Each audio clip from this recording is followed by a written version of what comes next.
बिस्मिल्लाहिर्रहमानिर्रहीम। सब देखने सुनने वालों को परफेक्ट न्यूज़ चैनल की जानिब से तोसी भट्टी का सलाम अर्ज़ हो।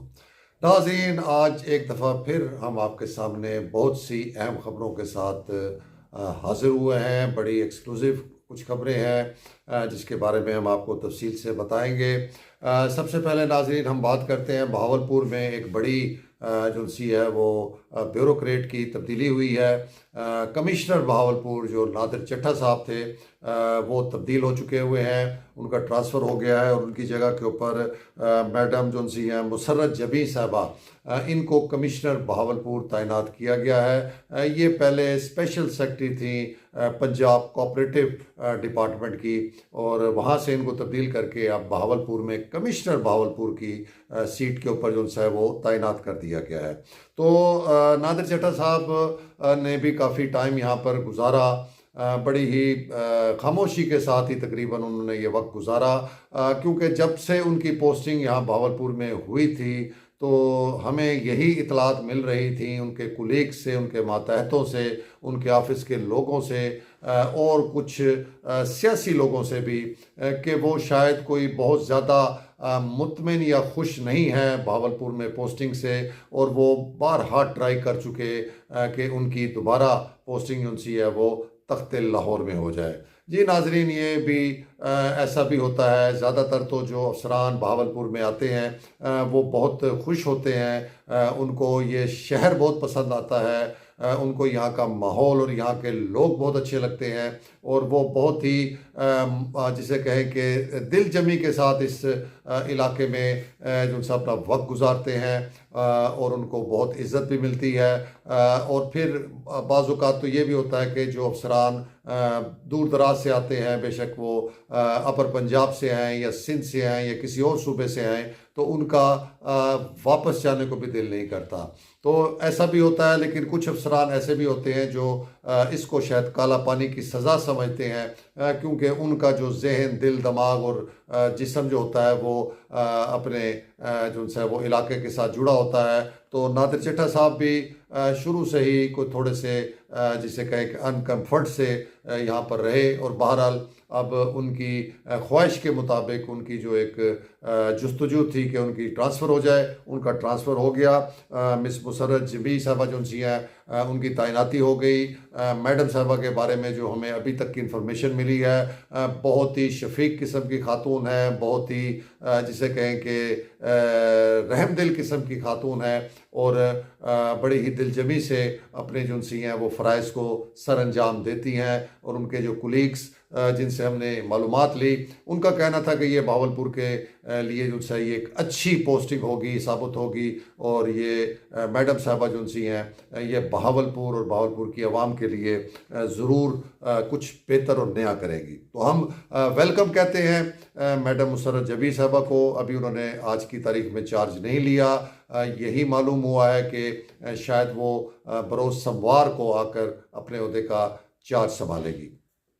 अब नाज़रीन दूसरी खबर की तरफ चलते हैं जो कि बड़ी अहम है और काफ़ी तवील अरसे के बाद जो है वो वज़ीर आला पंजाब मरियम नवाज़ साहबा का दौरा बहावलपुर जो सा है वो 13 जनवरी बरोज़ सोमवार को मुतवक्को है। उसकी भरपूर तैयारियां की जा रही हैं। उन्होंने यहाँ पर जो दौरे के मुताबिक जो उनका शेड्यूल है उसके मुताबिक यहाँ पर उन्होंने इस्लामी यूनिवर्सिटी बगदाद कैंपस में जो बच्चे स्कॉलरशिप जिनको मिला है उनमें स्कॉलरशिप्स वगैरह को तकसीम करने हैं। इसी किस्म का वो इवेंट है जो आजकल आप देख रहे हैं कि वो अक्सर तालीमी इदारों में ही जा रही हैं, या वो ज़्यादातर आपको हॉस्पिटल्स का विज़िट करती नज़र आती हैं या वो तालीमी इदारों का वो विज़िट करती नज़र आती हैं। अभी हाल में मुल्तान से भी वो होकर गई हैं और अब बहावलपुर का नंबर है नाजरीन 13 जनवरी को जो है वो उनकी आमद मुतवक्को है। कहा जा रहा है कि इसके साथ साथ वो हो सकता है कि यहाँ पर जो बहावल विक्टोरिया अस्पताल है या सर सादिक सिविल अस्पताल है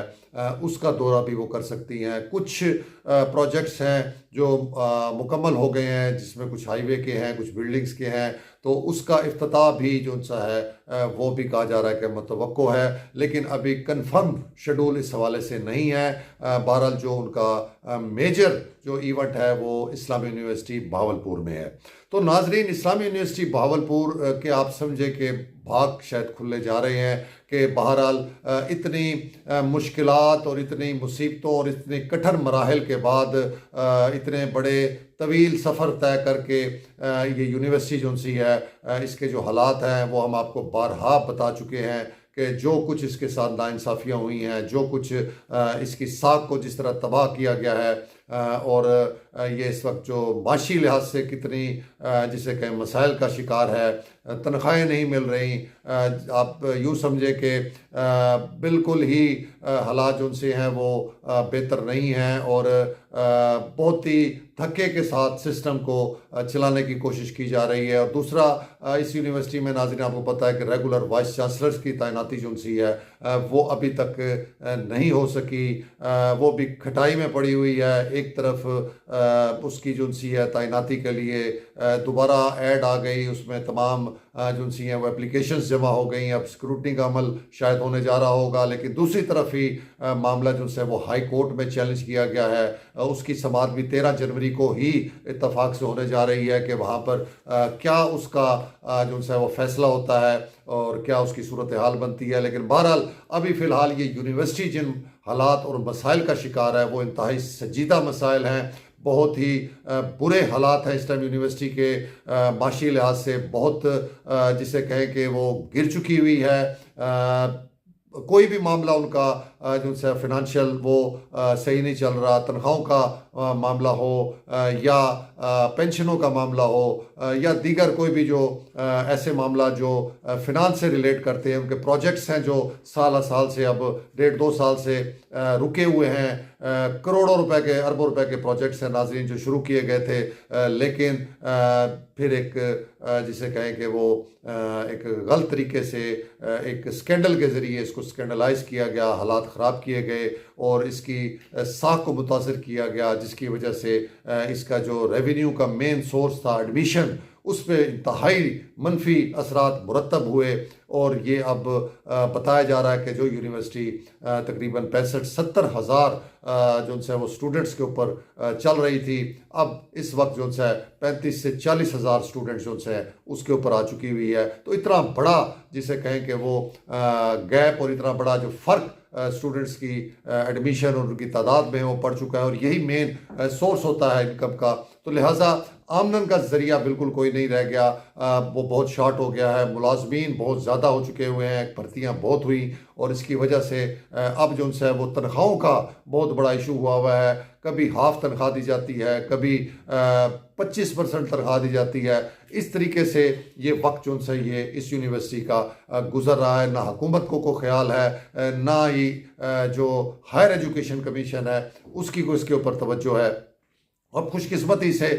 वज़ीर आला साहिबा जो सी हैं वो इसी यूनिवर्सिटी में तशरीफ़ ला रही हैं। सुनने में ये भी आ रहा है नाज़रीन, को एजेंसियों की रिपोर्ट्स भी हैं कि शायद यूनिवर्सिटी के जो मुलाजमीन हैं वो इस मौके के ऊपर कुछ जो है वो अपना एहतजाज रिकॉर्ड कराएं वज़ीर आला पंजाब को, गो के जो इंतज़ामिया है, जो पुलिस है, जो एजेंसियाँ हैं वो ये काम नहीं होने देंगी। डेफिनेटली से विज़िट से पहले ही बड़ी सख्ती से जो है वो मुतल्लिक़ा अथॉरिटीज़ को कह दिया जाता है कि इस किस्म का कोई प्रोटेस्ट जो है वो जो वज़ीर आला साहिबा आ रही हैं उनके आमद के मौके के ऊपर ना हो, उनकी शान में कोई गुस्ताखी ना हो, उनके प्रोग्राम में किसी किस्म की जो सी वो डिस्टर्बेंस ना हो। तो अब भी इसी तरीके का माहौल जो है वो बनाया जा रहा है। देखते हैं कि जो ये पिसे हुए इस टाइम शदीद महंगाई में पिसे हुए और इतनी मुश्किलात में जो धंसे हुए मुलाजमीन हैं वो ये हौसला कर पाते हैं या उनको ये अपना एहतजाज रिकॉर्ड करने दिया जाता है या नहीं दिया जाता। लेकिन हम इस फोरम से वज़ीर आला पंजाब साहबा को, जो कि बेशुमार दफ़ा हम पहले भी बता चुके हैं, आगाह कर चुके हैं, एक दफ़ा फिर इसलिए दोबारा रिपीट कर रहे हैं कि अब वो ख़ुद यहाँ तशरीफ़ ला रही हैं, उस यूनिवर्सिटी में आ रही हैं जो एक तारीखी यूनिवर्सिटी है, जो एक अजीम दरसगाह है, जो इस रियासत की एक निशानी है, साबका रियासत भावलपुर की निशानी है, और पूरी दुनिया में इसका नाम है। लेकिन इस वक्त जिस मसाइल का, जिस मुश्किलात का ये यूनिवर्सिटी शिकार है, तो इसका अदराक अब वज़ीर आला पंजाब को यहाँ पर आकर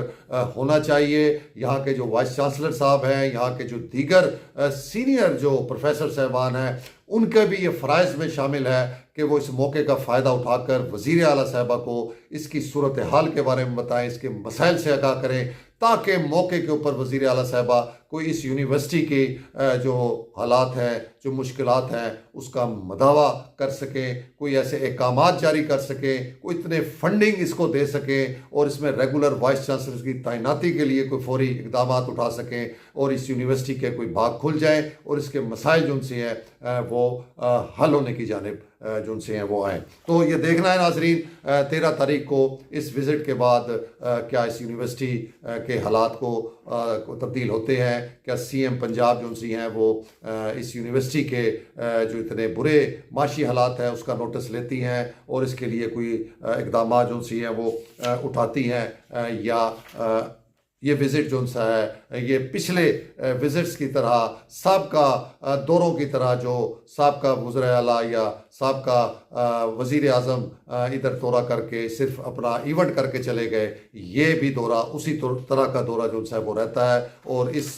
दौरे से किसी किस्म का फ़ायदा इस यूनिवर्सिटी को नहीं होता। तो इसके लिए बहरहाल ख़ुद यूनिवर्सिटी के जो स्टेक होल्डर्स हैं उनको भी चाहिए कि वो हौसला करके अपना मुद्दा ज़रूर बयान करें। दूसरा,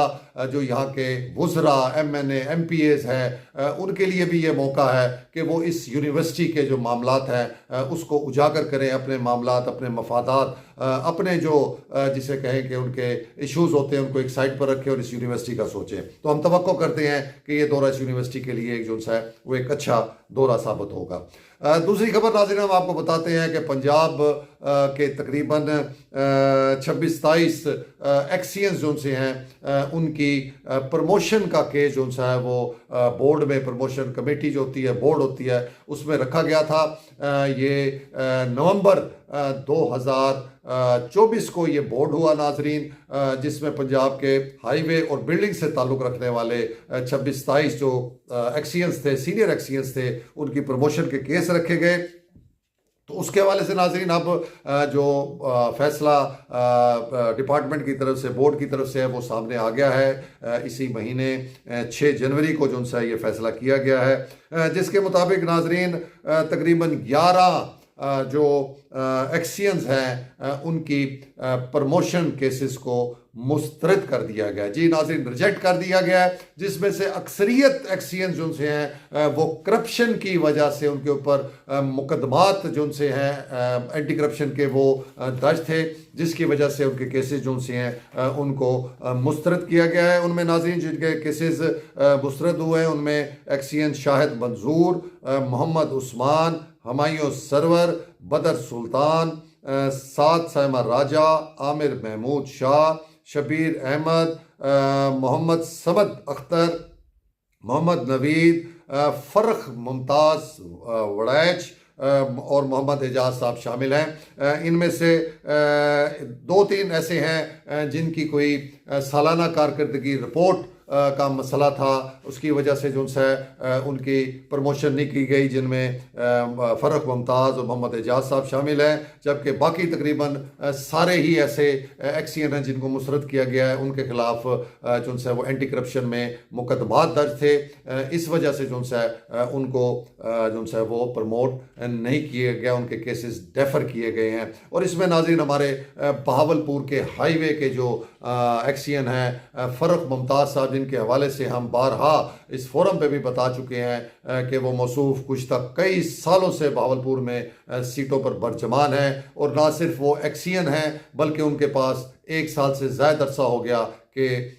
जो SC का चार्ज है, जिसकी प्रमोशन का केस उनका रिजेक्ट किया गया है, वो भी इनके पास चला आ रहा है। एक तरफ अदारा जो उनसे डिपार्टमेंट या बोर्ड ऐसे जो अफसरान हैं उनको इसलिए मुस्तरद कर देता है कि उनकी सालाना कारकर्दगी रिपोर्ट्स ठीक नहीं है, वो मयार पर पूरे नहीं उतर रहे, और दूसरी तरफ आप इतना मुतज़ाद अमल देखिए कि उसी अफसर को 1 साल 1.5 साल से जो सा इसी सुपरिटेंडेंट इंजीनियर का जो सा वो इजाफी चार्ज भी दे रखा है। तो ये बिल्कुल ही मुतज़ाद किस्म का रवैया है महकमे का, जबकि हम इस फोरम से भी बता चुके हैं कि क्या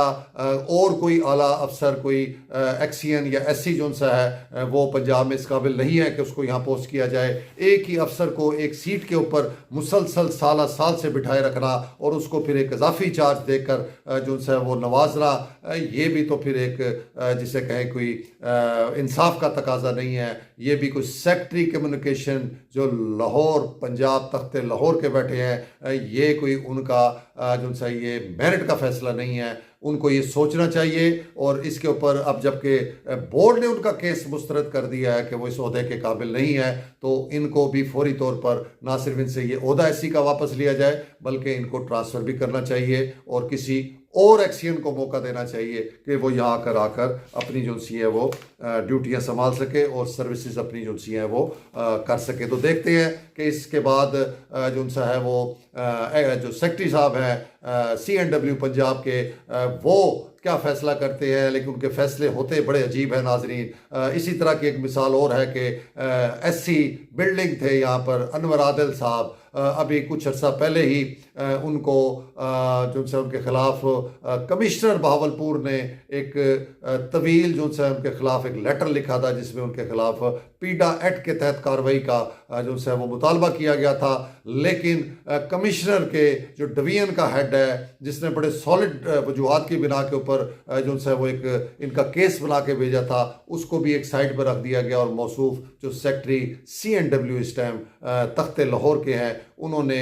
उनके खिलाफ कार्रवाई के बजाय उनको चीफ ऑफिसर बना दिया है। जी नाज़रीन, वो मौसूफ इस टाइम चीफ ऑफिसर बिल्डिंग है और यहाँ पर आके धड़ल्ले से वो दौरे करते हैं, प्रोजेक्ट्स का मुआयना करते हैं और जनाब अपना TADA भी खड़ा करते हैं, क्योंकि उनका रहना सहना यहाँ पर है लाहौर और यहाँ उनकी आनियाँ जानियाँ भी रहती हैं और साथ वो अपने ओहदे को भी पूरे तरीके से एंजॉय कर रहे हैं। इसके बावजूद कि इतने आला अफसर ने उनके खिलाफ कार्रवाई का लिखा। तो इसी तरह नाजरीन ये फ़र्क बड़ा साहब का मामला भी ऐसे ही है कि पीछे आला अफसरान होते हैं, उनकी आशीर्वाद होती हैं, उनकी पुश्त पनाहियाँ होती हैं या पॉलिटिकल लोगों की पुश्त पनाहियाँ होती हैं कि एक अफसर जिसको बोर्ड रिजेक्ट कर रहा है कि वो किसी तौर के ऊपर SC बनने के लायक नहीं है, उसको SC का चार्ज 1 साल 1.25 साल से दिया हुआ है और साथ ही एक्सियन भी वो जो उनसे 2-2 सीटों को वो एंजॉय कर रहे हैं। तो ये ज़रा वज़ीर आला पंजाब को, चीफ सेक्रेटरी साहब को इसके बारे में जो है वो सोचना चाहिए, देखना चाहिए कि ये सिलसिला इस तरीके से जो है वो नहीं चल सकता कि आप दोहरे मेयार के साथ जो से हैं वो महकमों को चलाएं और अपनी मनमानी करें और अपनी मर्जी के अफसरान को जानबूझ के उसके खिलाफ बहुत से मामला सामने आ रहे हैं, फिर भी आप उनको ओहदों के ऊपर बरकरार रखें। तो वज़ीर आला पंजाब और चीफ सेक्रेटरी पंजाब जो है इस मामले को देखें और इसका नोटिस लें। आखिरी खबर नाज़रीन, हम आपको कच्चे के इलाके के हवाले से भी बहुत सी जो से आपको खबरें दे चुके हैं, बता चुके हैं। ये इलाका अभी तक एक सरत दर्द बन चुका हुआ है पंजाब हुकूमत के लिए भी, और ये जिन जिन इलाकों में ये एरिया आता है जिसमें जो है वो ज़िला रहीमियर खान है, राजनपुर है और उसके बाद फिर सिंध की साइड का भी इलाका है। तो ये इलाका अभी तक इतने बड़े बड़े ऑपरेशन हो चुके हैं, करोड़ों अरबों रुपए के फंड इस पर लग चुके हैं, लेकिन ये अभी तक जो है ये मामला हल नहीं हो सका, इधर अमन कायम नहीं हो सका। और अब एक नई रिपोर्ट इंटेलिजेंस ब्यूरो की जानिब से सामने आ गई है, मंजर आम पे आई है नाजरीन। से पहले भी कुछ रिपोर्ट्स उन्होंने दी थी, अब दोबारा ये रिपोर्ट्स दी है नाजरीन, और उन्होंने बताया है कि वहाँ पर जो मेन 2 बड़े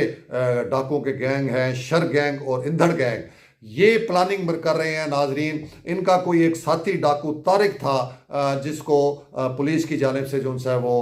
मारा गया था, उसका बदला लेने के लिए ये गैंग जो से हैं ये तैयारी कर रहे हैं पुलिस के जो SHOs हैं, अफसरान हैं, उन पर हमले करने की और उनको अगवा करने की। जी नाजरीन, ये जो है थ्रेट अलर्ट जो है ये जारी हुआ है पुलिस के लिए। तो ये जो है मामला इंतहाई सीरियस है। इससे पहले भी थ्रेट अलर्ट जो से वो जारी किए गए थे, इंटेलिजेंस ब्यूरो की जानिब से उस पर तवज्जो नहीं दी गई थी। तो एक बहुत बड़ा सानिया जो है वो पेश आया था जिसमें तकरीबन 12-13 पुलिस एहलकार जो से वो शहीद हो गए। तो हम तवक्को करते हैं कि एक नए जो ये थ्रेट अलर्ट आया है इसको जो है इसी तरह सर से फेंका नहीं जाएगा, नज़रअंदाज नहीं किया जाएगा और इसके ऊपर सीरियस तौर के ऊपर जो है वो इसका तदारक किया जाएगा, इसकी प्लानिंग की जाएगी और जो मुतलका अफसरान हैं जिनको ये थ्रेट्स हैं उनको सेंसिटाइज किया जाए और उनको भी होशियार रहना चाहिए। और हुकूमत पंजाब या हुकूमत सिंध, इनको हम फिर दोबारा यही कह सकते हैं कि इस इलाके को सीरियस लें और कोई एक बड़ा ऑपरेशन इस तरह का करें कि जिससे यहाँ पर अमन और सुकून जो सा वो कायम हो सके। तो ये था नाजरीन आज का व्लॉग, उम्मीद है आपको पसंद आया होगा। अपना बहुत सा ख्याल रखिएगा। तो सी भट्टी को इजाज़त, अल्लाह हाफिज़।